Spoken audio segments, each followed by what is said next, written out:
We would like to express our deepest gratitude for your kindness and support. I thanked the attendees at my daughter's funeral. My daughter died at the young age of 27. She's had type 1 diabetes since she was a teenager, and her life was shorter than her doctor expected. I was trying hard to hold back my tears, and my 4-year-old granddaughter was playing with her head in the casket. I knew that my granddaughter would still not be able to accept that her mother had died, but because it was a funeral, I still scolded her for playing with the casket. However, what she said after that changed the situation drastically. I was surprised at what she said, but I realized something and I rushed out of the hall. This led to the revelation of the truth behind my daughter's death. My name is Rose. I am a 62-year-old grandmother. I live with my daughter and her family, and our circumstances are a little different than most families. Claire, you haven't had your insulin yet, have you? Not yet, but I'm feeling better today. Be careful. You often get sicker even when you say that. Come on, give me your thigh. My daughter has been staying in bed because she is sick, and her husband and I have been taking care of her. The name of her disease is type 1 diabetes. Diabetes is often thought of as a disease caused by lifestyle habits, such as eating too many sweets, but apparently there are different types of diabetes, and my daughter's disease doesn't fit into that category. The doctors were not sure what was causing my daughter's illness, but one thing that I can say for sure is that she has to inject insulin. I was in charge of her injections, and I do it 4 or 5 times a day, and I don't inject only in the thighs, but also in the stomach and shoulders. I try to rotate the injection sites, but I can never get used to the sensation of sticking a sharp needle into my only daughter. Every time I see my daughter in pain from the injections, I wonder if I had her earlier in life, maybe she wouldn't have gotten sick like this. I got pregnant with my daughter when I was 35 and I got divorced. I raised her by myself after that, and she developed type 1 diabetes when she was still a teenager. When my daughter wanted to get married, I didn't object to it at all, partly because I'd done nothing but make her feel lonely and go through a hard time. I'm home, Rose. I went to pick up Ruby. Grandma. My daughter and her husband, Jackson, had a baby girl. My daughter was at risk due to her disease, but she was willing to take the risk and gave birth to my granddaughter, Ruby. She turns 4 this year, and she has been living a life free from disease. My teacher brought her doggy to my kindergarten class today. Oh, you saw it again? My teacher said that her doggy died at home yesterday. Her doggy said that she loved my teacher. My granddaughter is a normal girl, but she has one ability that sets her apart from the rest.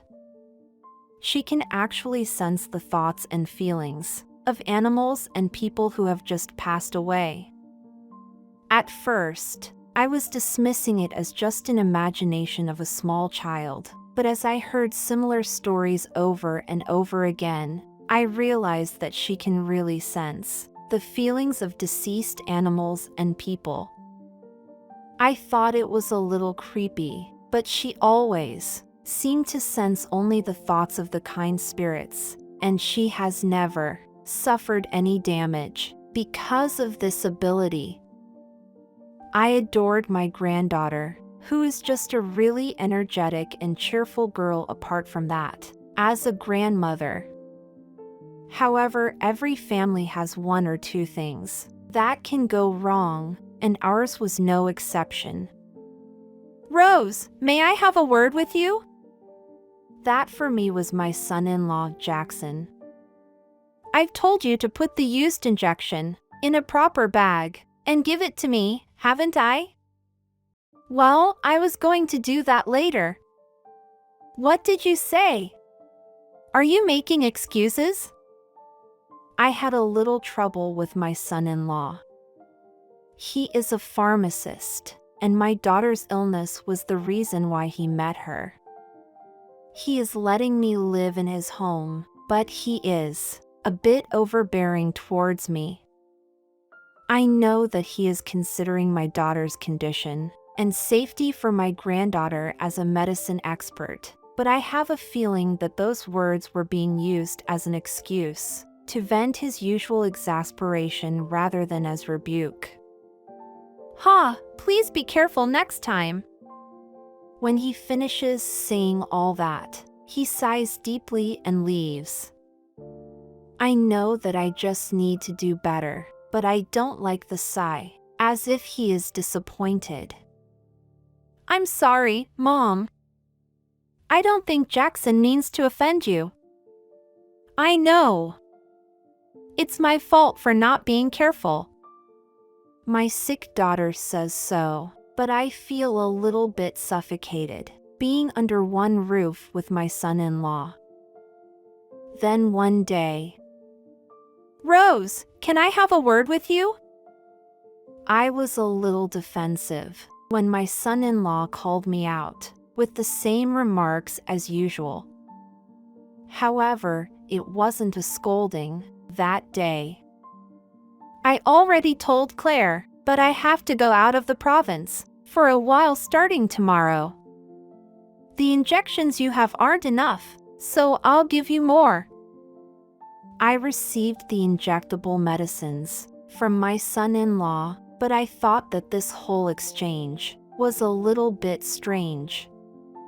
"You usually tell me to pick them up at the hospital, or you give them to me along with the prescription, but you're giving me just the injections this time?" My son-in-law, who is a pharmacist, had thorough control over the medications my daughter took.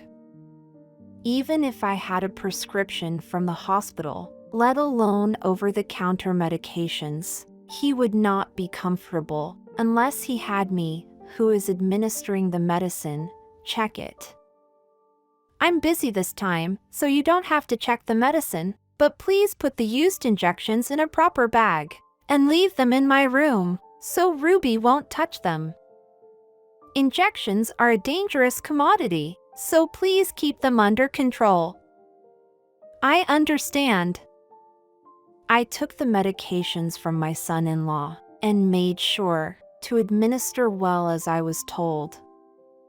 However, when I think back, I wonder if things would have been different if I had pursued the discomfort more at the time.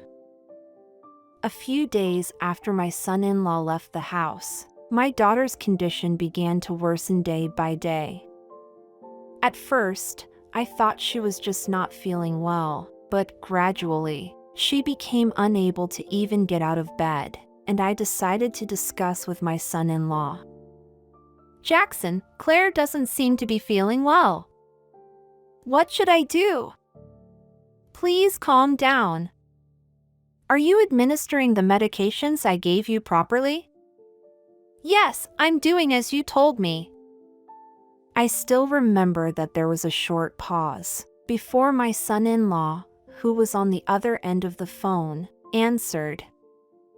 "Okay, then please go to the big hospital instead of a clinic that we usually go to. I'll call them myself, and they'll put you right through."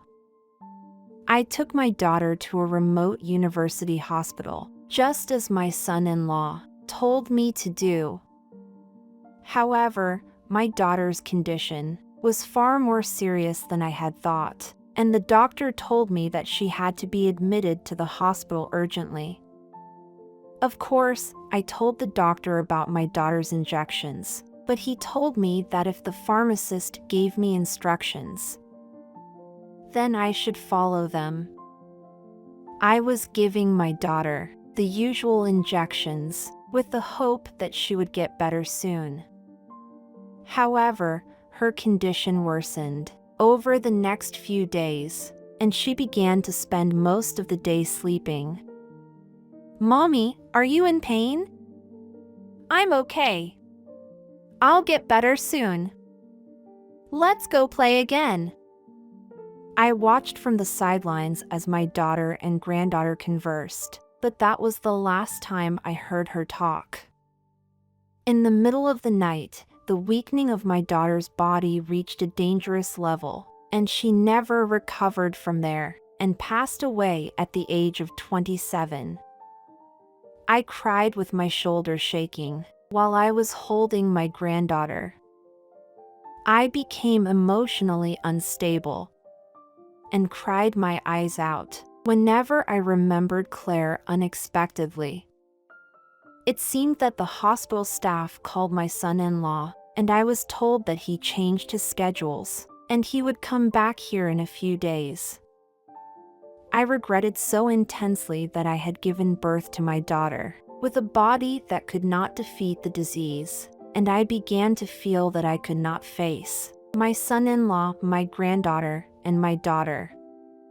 However, my granddaughter was always by my side, supporting me in my grief, even though she is very young. A few days after my daughter's death, I was calming down little by little, and I was busy preparing for my daughter's funeral. "We would like to express our deepest gratitude for your kindness and support." Many people attended my daughter's funeral. Unfortunately, my son-in-law could not make it to the funeral, but even though he was far away, he provided all kinds of support, including handling funeral arrangements. With the help of those around me, I was able to hold my daughter's funeral without any problems. After the speeches were over, as the attendees were saying their final goodbyes to my daughter, I looked at my granddaughter, and she had stuck her head into the casket that contained my daughter. I wondered if she was playing because she was bored, or maybe she couldn't understand yet that her mother was dead, but I pulled my granddaughter from the casket anyway. "Ruby, say bye to your mommy." But my granddaughter just stared at the casket with a confused face, and she didn't seem sad. Every time I saw my granddaughter like that, I couldn't help but feel sorry for my daughter, who passed away leaving behind such a young child. However, my granddaughter acted quite differently than I expected. "Mommy is here." She pointed toward the casket. "No, Ruby. Your mommy is." "No, mommy said that she was stung by a poisonous needle." I remembered her special ability then. "Mommy said that she didn't die of a disease, but she died from a poison." Others thought her words as delusional, but not me. "Ruby, where did your mommy say that she was stung with a poisonous needle?" She pointed to her thigh, stomach, and shoulder. I realized something, and I rushed out of the hall, even though the funeral wasn't finished yet. I knew that it was a preposterous thing to do, but if I missed this chance, I knew that my daughter's regret would never be cleared. So I ran off to a certain place. That certain place was our house. A figure slowly unlocked the front door and walked into the room. "You are back late, Jackson." "Or Rose." "You scared me." I was waiting for him in his room. "Has Claire's funeral already finished?" "I slipped out because I've got some things to do." I showed him the used injections that I had left in his room. "Ruby said that Claire was stung by a poisonous needle." I can't think of anything else but the medicines you prepared for Claire." His mouth was smiling cheerfully as usual, but his eyes were staring at me for sure. "Rose, you must be a little tired to take a child's word for it like that. I'll take it over from here, so please give me the injections. I will if the police says that you are innocent." The police, who had been waiting outside the house, entered our house at that moment. My son-in-law tried to escape in a panic, but he was blocked by the police and he was unable to move. "I'd like to talk to you about your wife's case, and I was wondering if you would be willing to accompany me voluntarily." I thought that his expression clouded, and then he broke the window and ran outside. However, the police captured him eventually and put him in a police car. "Damn! If it weren't for you, it would have been a perfect crime." He was spitting those words at me as I saw him off in the police car. My prediction was correct, and my son-in-law was officially arrested on suspicion of murder. He was indicted, and I was allowed to visit with him after he was arrested. "How's it going? Have you learned your lesson? How could you do this to me? You ruined everything, bitch." The interrogation revealed that he had mixed a poison with injection medication that my daughter took, and the used needles became the solid evidence. The motive was his infidelity. After his daughter was born, his freedom was gone, and his private life was also taken away because he had to take care of his sick wife. He was not satisfied with his life like that, so he kept having an affair. The reason why he was gone for a while this time was because he went for a trip with his lover. Besides, he thought that it would be easier to prove his innocence if I injected the poison to my daughter. The poison is mildew toxic, but if it remains in the body, it becomes dangerous. And my son-in-law, who is a pharmacist, mixed his own potions.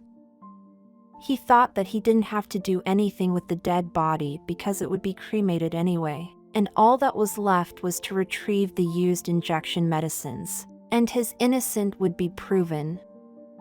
He also thought that if he left the country, he could escape from raising the child as well. "I'm sure that nobody wants a woman who's going to die soon, but I like my freedom in the first place. Why would I have to take care of a dying woman and her daughter?" I trembled with anger when I heard his extremely selfish motives, but I was firmly aware that I was not the one to judge this man. "You don't even deserve to be a human being before you are a parent or a husband. Confess all your sins and receive judgment properly. That's how you pay for your selfishness." My son-in-law kept glaring at me, but as long as the evidence was in place and the prosecution was set, it was almost the same as that he has lost everything he had built up. As a result, he was sentenced to life in prison. When this matter was settling down, my granddaughter and I visited my daughter's grave again. I told my daughter in front of her grave about what had been going on with us, and also about what happened to her ex-husband, and we offered her some flowers.